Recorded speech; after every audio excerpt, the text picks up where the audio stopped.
Hope. Good, we're good. All right, we are live. You guys, I'm not even going to open the show up yet. We got to do the minute to win it. Mark, do you have a minute to win it? I can try to talk for 1 minute. Boom. Hopefully everybody got out to your comic shops today and picked up some new comics because it is New Comic Book Wednesday, the Geek Sabbath, as John says. So hopefully everybody's out celebrating and Yeah. let us know what you're picking up. I definitely got out to my shop today. Got there a little bit late, but always get, like we talked about last week, got to have that pull list. So all my books were there. But yeah, just checking out like that new Elvira book. Got the Batman Brave and the Bold. Check that out. Yeah. Haven't been reading a lot of Batman lately, so it's kind of nice to pick that up. Just because there is so many Batman books, just kind of pick and choose. I do read the Batman Scooby Doo book though, which is one of my favorites. Yep. But yeah, man, just checked out a few new number ones like that Arcade Kings, and then just got the things that I always have been picking up, like Dark Ride. Just rocking out to it.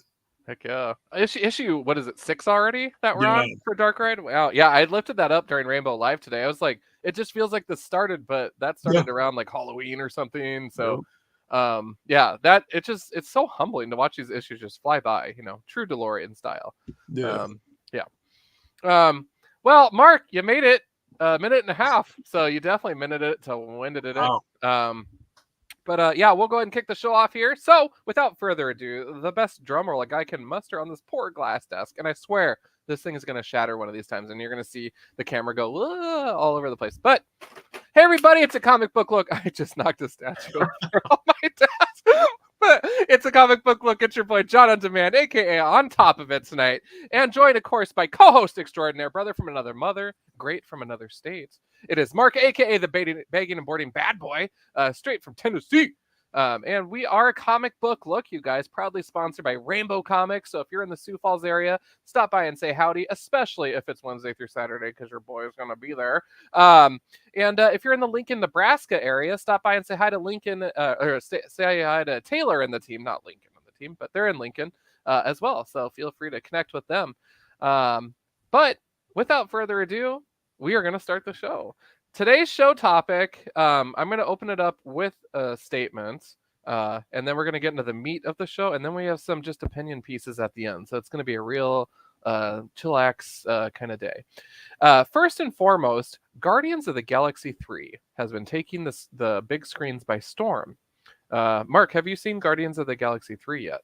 I have not. Still super behind on Marvel. No, and that's great news, because I was going to say I really want to do a review show sometime. I don't want to do it right now on behalf of viewers, because I want people to have a chance to go see it still. I know it's been out for a little bit, but that's what I've been hearing, is that this is a busy time of the year with so many things going on, and it's only going to get worse with like graduations and family stuff, and summer's approaching. But go see Guardians of the Galaxy 3. We are going to do a spoiler-filled review show at some point. There's so much to talk about there. It's such a rich film. Mark, you're going to enjoy it. At least I hope you will. And if you don't, I want to know why. We're gonna just put that out there, that Guardians of the Galaxy 3 review show is coming. It's going to be spicy. It's going to be awesome. And we are looking forward to that, but we want to make sure everyone has a chance to see it first. So instead, I decided, why not talk about something else that's coming up on the horizon? And what is that? That is comic book convention season. Events are coming up left and right throughout the country here. Out here in Sioux Falls, we have the Pop Culture Con coming up on July 15th at the Convention Center. That is a one-day show, Saturday only. And then we have SuperCon coming up this fall, which is the 30th of September, October 1 and 2, I believe. The Friday through Sunday. I have to like double check my calendar now, because I don't know. Nope, it is, I lied. It is the 29th, and 30th of September, and then October 1. I think it was 1 and 2 last year of October, so get all my dates mixed up. But the topic for today, I called it the Convention Survival Guide. And so with that, Mark and I are just literally going to bounce off of each other here and provide really quick just tips and tricks for you guys, things to bring, things to consider when attending a con.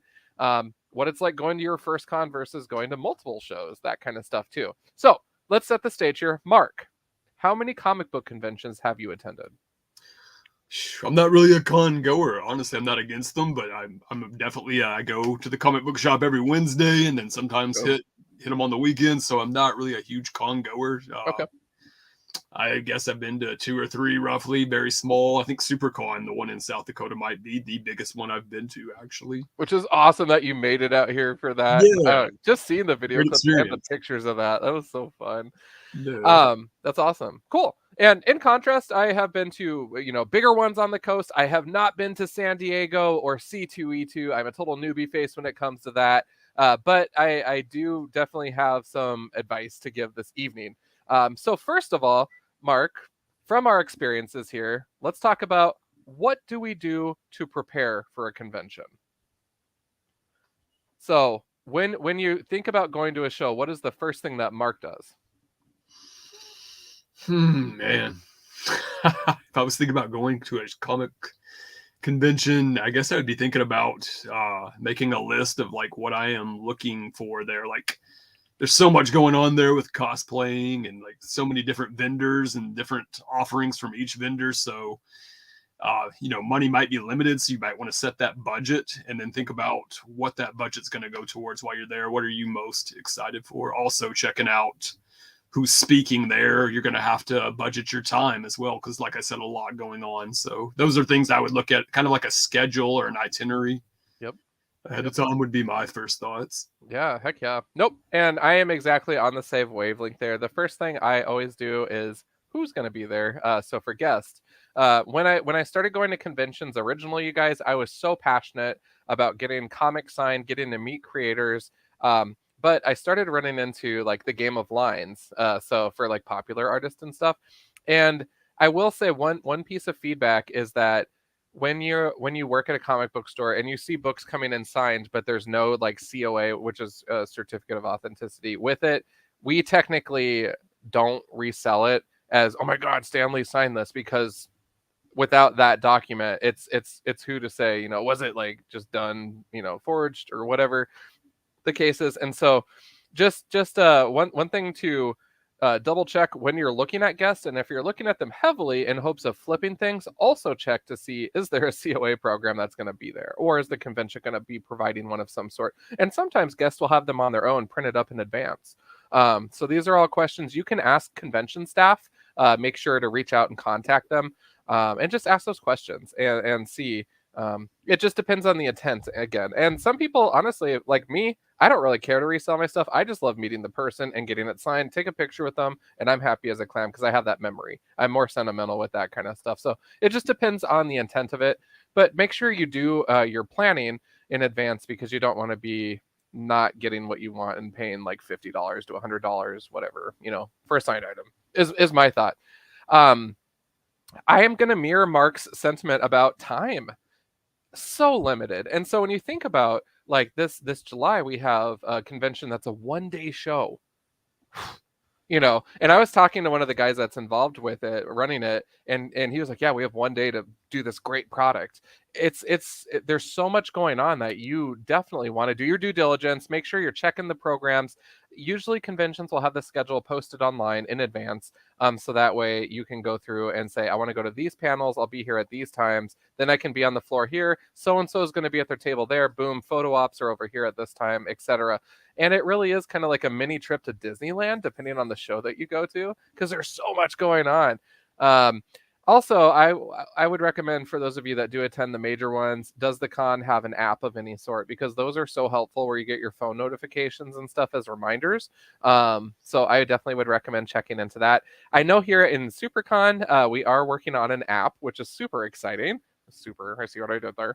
Didn't mean that. But just try to find ways to stay organized, I guess, is what Mark and I are getting at, in that it helps drive you to have a good con experience. So yeah, knowing the who, the when, the what, the how, the why. Parking would be another one. How much does it cost to get in?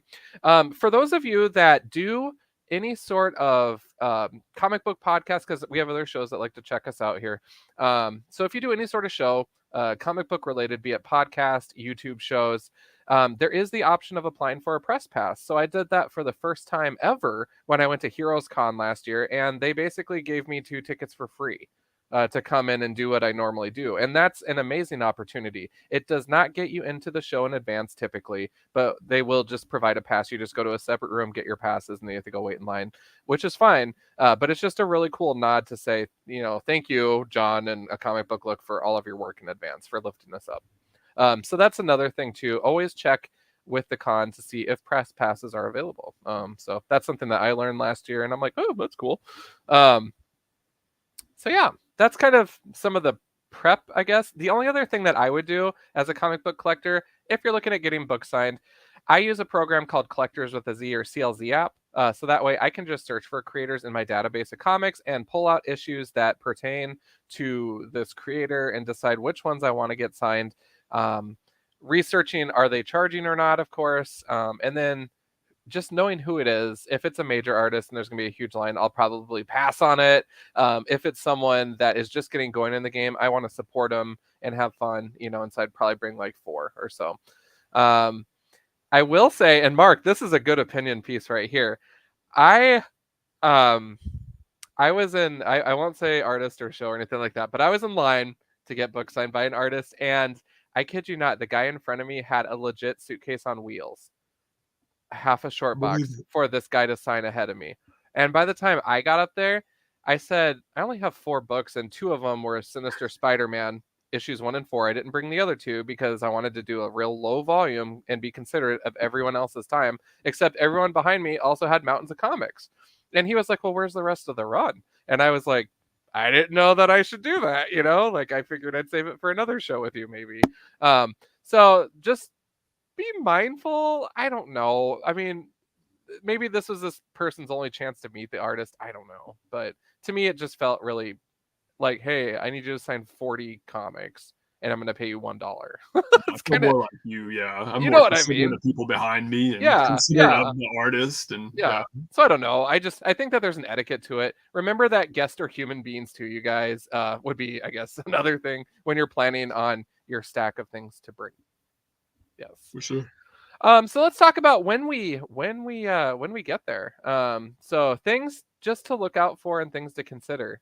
One of the things I wanted to lift up was when you're buying art prints from vendors, make sure you look around and see if anyone is selling supplies. So we're talking about top loaders that are the appropriate size to put those prints into for safe storage. Or the thing that has saved my bacon now, and I learned this from hanging out with comic book bears out on the East Coast, I bought a poster tube and I was able to roll things up and then pop it in my book bag on the way home. And I had like 12 things in there. It was amazing. And it worked great. They weren't wrinkled or, bent or anything like that.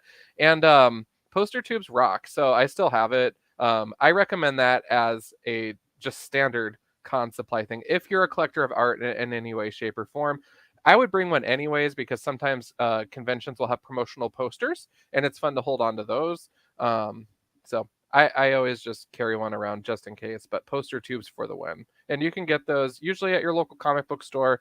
We're hoping to have some at SuperCon to sell through Rainbow as well. So what else? Basic things to bring with you. Cash is king. Mark and I have both learned that. Certain vendors won't take cards. So that's definitely something to consider. Cell phone. If you have a mobile battery pack and cable, definitely recommend doing that just to make sure that you are powered up throughout the day, because if you're using your phone a lot, it's going to go quick and typically will overheat depending on the venue or if it's in your bag or something.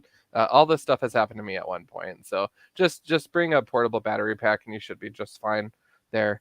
What else? I'm trying to think. I think, like you said, even just for me, a backpack is like a must, because what I'm getting, I don't want to have to carry all this crap in my hands. Don't want to have to make a special trip to the car necessarily. I like having a backpack on to carry items. Yep. Heck yeah. I would say we definitely also, I would say, gosh, I'm trying to think of like what's mandatory. For me, I got to have snacks with me just in case, like, maybe a $40 bag of Doritos isn't going to cut it. So I have a granola bar instead. I don't know. And a water bottle. Absolutely bring a water bottle. So many of these new venues have the little things where you can just fill up your bottle with filtered water. It's pretty slick that way. It'll save you spending $7 on Dasani. So, On the flip side, I also am known to partake. So we have like this Wild Bill's root beer vendor where you have the mugs you get each year, and you can bring up old ones back, get refills all day, that kind of stuff. So that's always nice too. But just kind of pick and choose and do your best. And so food and drink, absolutely. Just stay hydrated, I guess, is the name of the game. Comfy shoes, that's a good one to have. For our shows here, typically won't be too many lines. Unless it's like a photo op situation. But bring comfortable shoes. Just make sure you're enjoying the day and not feeling too tired. But also don't hesitate to take those breaks too. And most importantly, just stay hydrated, especially during the summer months. It's so important. Gosh, I think that's about it that I can think of. Same here. Yeah. Other than that, bring a good friend along unless you want to go by yourself. If you prefer to, that's fine. Make lists. Like Mark said, of books that you're looking for. And I think that's about it. Remember where you parked your car. Yeah, that's a huge one. Awesome. But yeah, those are just some kind of tips and tricks. We just wanted to kind of talk through that this evening. We do have some kind of opinionated pieces here, and this might get a little spicy. We'll find out. Do we want to go right into that one, or do we want to save that one for last? Let's save that one for last. Okay, cool. All right. So, opinion piece. Mark, I want your 2 cents on this. Movies being available to stream shortly after they're in theaters. Example, Dungeons and Dragons, the Chris Pine film. What are your thoughts on that?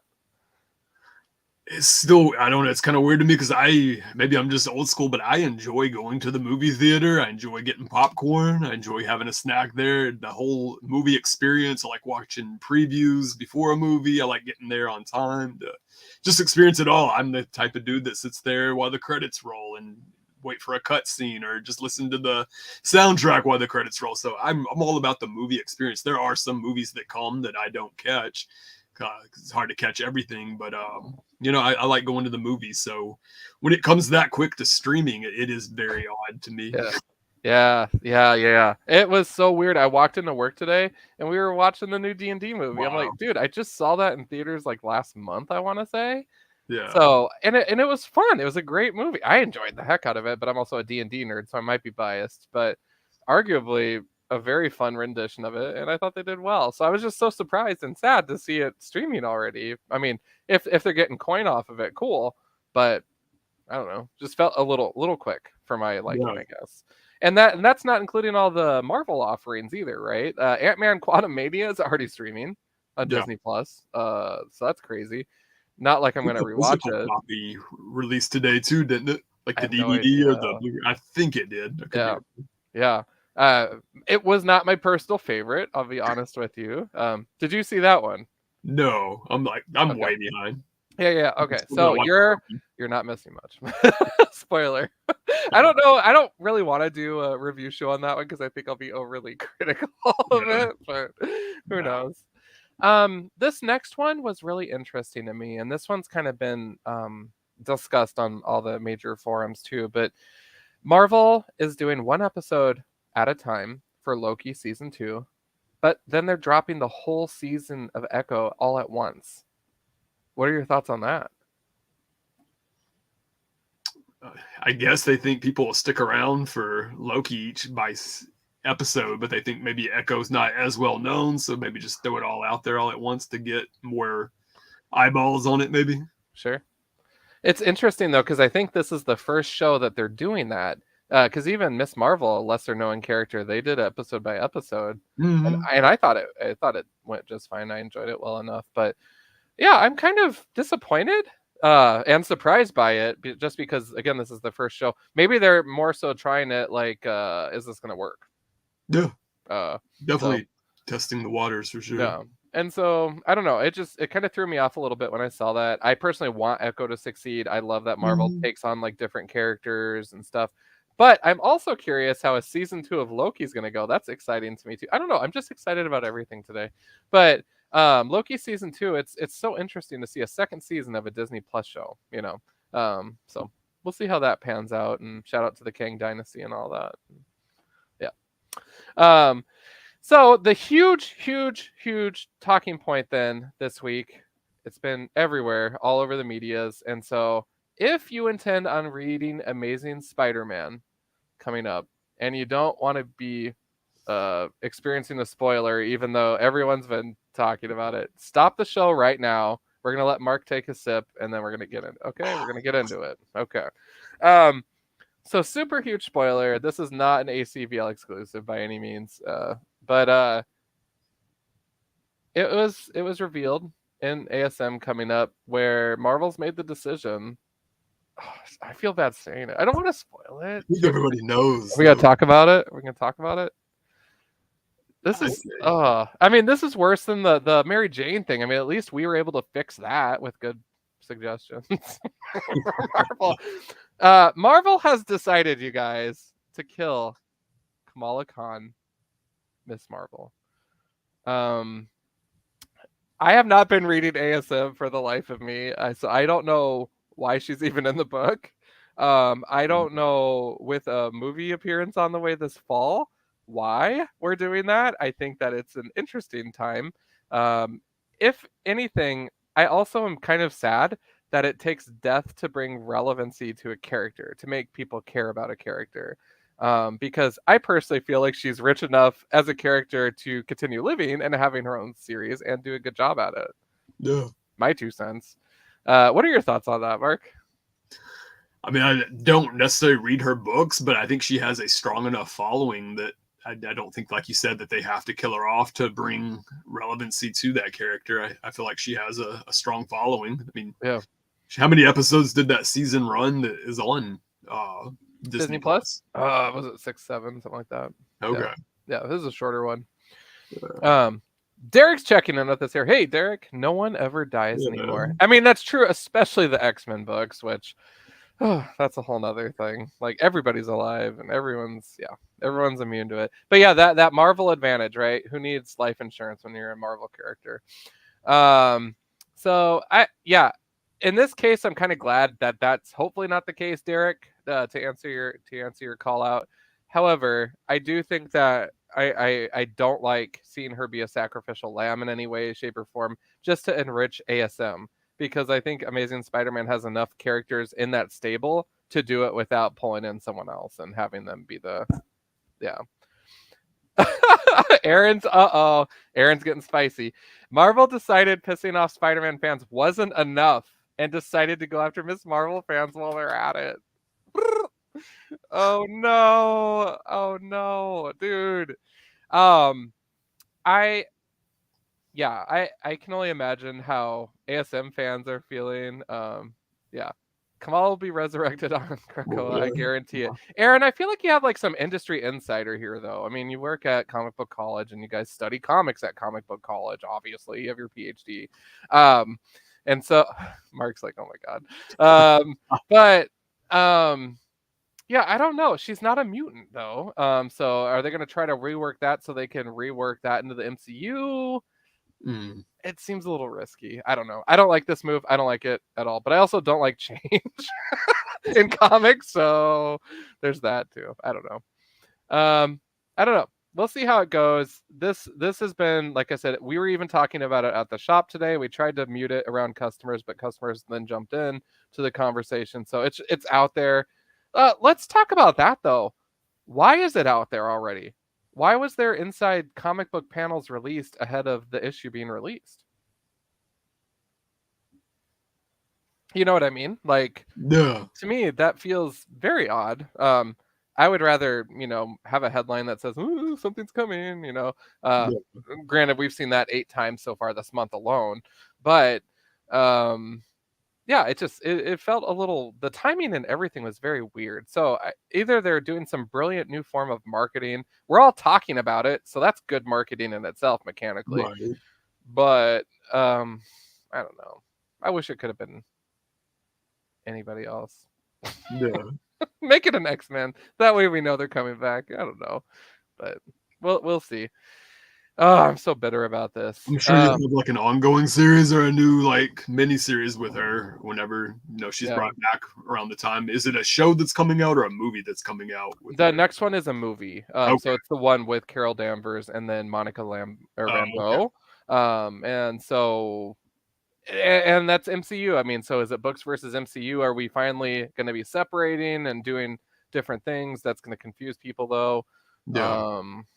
I don't know. So yeah, it's that's definitely it's not a fun topic in my opinion. I'm sure there's other people that are like, this is fine. I didn't like her anyways, or whatever the case is. I think she was a really rich character, and I'm really bummed. So Mhm. that's what I say to Marvel. So yeah, that is literally all of the stuff I had written down for tonight. Before we start wrapping it up, though, I do have two other bits of news to share. But before I do, Mark, did you have anything you wanted to lift up on your side, or any books that you're 100% head over heels about? Not necessarily, not this week. I've read a few from today's stack, some okay stuff, but nothing that I guess I could talk about one book now that I think about it. Because just out of tradition, these Archie horror books. This one probably not my favorite of Archie. It's still good. Jinx: A Cursed Life. Basically, Jughead has become possessed, and Archie seeks out Jinx to perform an exorcism, and it uses like rock and roll to perform the exorcism. So all that was pretty cool. So always love Archie horror. Just wanted to lift that up real quickly. Yeah, heck yeah. And I haven't even read that free comic book day one yet, the Archie horror I one. haven't That Cursed one looks Library. like I haven't fun. either, man.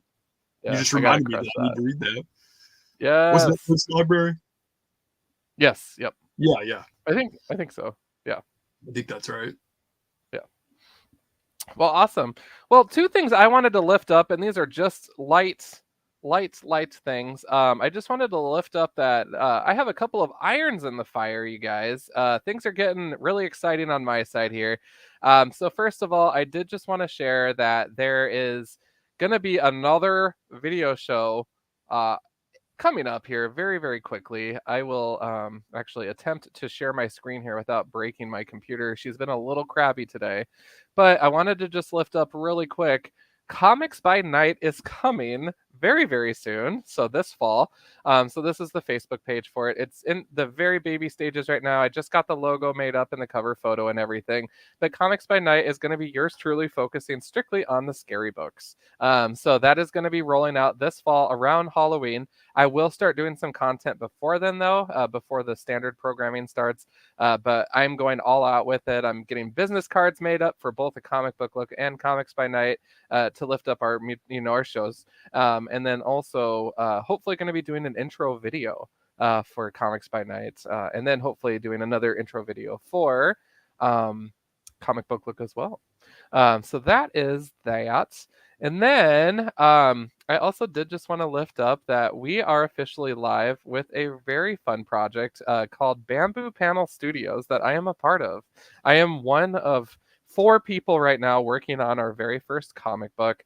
And then one of 3 people currently, anyways, that are part of the founding board. So we're doing like a formal business and everything. But I just wanted to put in a plug for this. Bamboo Panel Studios is on Facebook as well as Instagram and Twitter. So definitely give us a like, follow, keep in touch. The post that you see there on the bottom right is actually a Mother's Day piece that we composed. So it is set in the fictional town of Sequoia Pass in Oregon. However, the same as our upcoming book. However, it has nothing to do with the main characters. It is completely independent in its own slice of life, but it's in the same realm of things. So we're going to be doing that for different holidays, but wanted to lift that up as well. Story for this was written by Randy, and then art is by our resident artist, Ashley Mortensen, and she just does an amazing job with that, and she did the colors as well on this. So just wanted to give a plug to those 2 items, Bamboo Panel Studios as well as Comics by Night. Definitely consider checking those out and following those on social, and we're just going to keep picking up steam and rocking and rolling. So that is about it, I guess, for tonight. Mark and I are just really low key. Tom was not able to make it tonight, you guys. He messaged us saying that he just got off a super long bike ride. So kudos to him. That's physically very ambitious. I would be dead if I did that, and I would not be able to talk at all. So, which I still can't talk tonight. I'm fumbling over my words. So like that times 10 is what I would have been like. But hopefully next week we'll see him. With summer hours, though, we are going to be exercising a little bit of flexibility with our schedule and just kind of, doing our best to hang out and save the world. Mark, was there anything else you wanted to lift up? I don't believe so. I think that really covers it right there. Cool. All right. Well, with that, you guys, we're going to shut it down here. We are a Comic Book Look, proudly sponsored once again by Rainbow Comics. If you're in the Sioux Falls area, come say howdy at 42nd in Minnesota. If it's Wednesday through Saturday, you'll get to see this beautiful face. And you can bring me a Starbucks, too. Just call me as long as you call me. And, of course, joined by co-host Mark, a.k.a. the Bagging and Boarding Bad Boy. And for our socials, I am @John on Demand. Mark, you changed yours, so I don't know. My whole name. You can find me on Twitter at Mark C. Shelton1 and Mark C. Shelton on all social media. Yeah, I'm so used to the @ that you have. Oh man, you caught me. But thank you guys so much for tuning in tonight. It was just a real lack show. We just wanted to kind of talk through some things and rock and roll. But we'll be back with you guys hopefully next week. We'll see. Like I said, summer operating hours. But definitely stay tuned, and we'll see you guys at the next one. I of course love to say my usual keep it comics, but then I let Mark take the wheel and say, bagging and boarding's never boring. All right, and we'll see you guys soon. Have a good